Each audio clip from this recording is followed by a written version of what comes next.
Hi Sarah. I know I said that I would try to do a video after my first day, but that didn't happen, so I'm sorry. To make it up to you, I'm going to make a two-part video. The first part is just going to be me talking about my classes and everything, but while I do that, I thought I would show you some beautiful shots of the lake and the path around the lake because that's where I'm currently sitting and it's just the most beautiful thing ever, so I wanted to show you some of that. The classes have been really great so far. I mean, it's only the first week, so it'll probably get a lot harder, but right now I really like them. My first class is Latin 101, which is really interesting, but also really hard.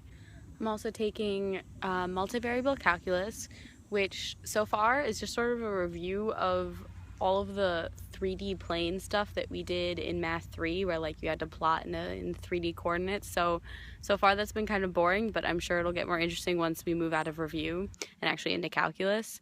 I'm also taking Physics 108, which is electricity, magnetism, and optics, and that's been really interesting. I've only had 2 classes, but it's super interesting. And then my last class is my first year writing course, which is called Shakespeare in Performance Across the Globe, and it's taught by Professor Eugen Ko, who's actually a really famous Shakespeare person. I don't know, like Shakespeare expert, but it's a really interesting class. I'm so excited. He's a great professor and I'm just like really excited for everything that we're gonna do. Currently we're reading Othello, which I like so far, and I know you've read it, so I'm probably gonna make a video about it sometime so that we can talk about it. And then that's all my classes. There are a lot of amazing things about the Wellesley campus, but perhaps my favorite is the lake.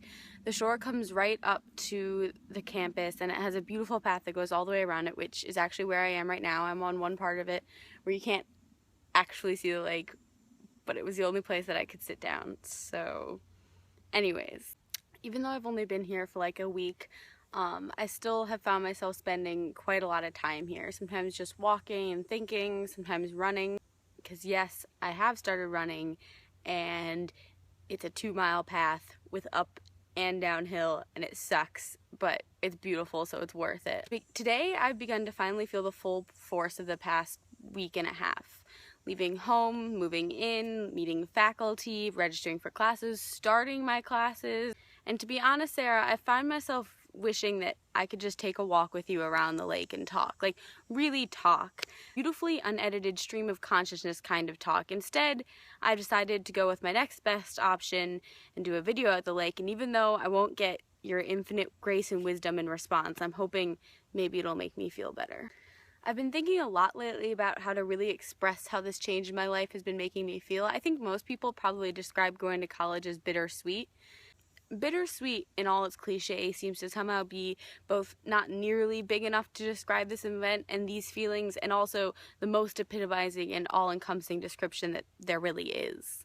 I can't help but feel the truly bitter 969 miles that separate me from my home, from my family. It's not until I've left Chicago that I've really begun to understand how much it and the people in it have been a part of me. How the commutes on sidewalks have left calluses on my feet and how the people have left an accent on my tongue. And how leaving it has left me feeling somehow detached. I've been promised that eventually that detachment will feel more like freedom, like wide open waters and a million open doors.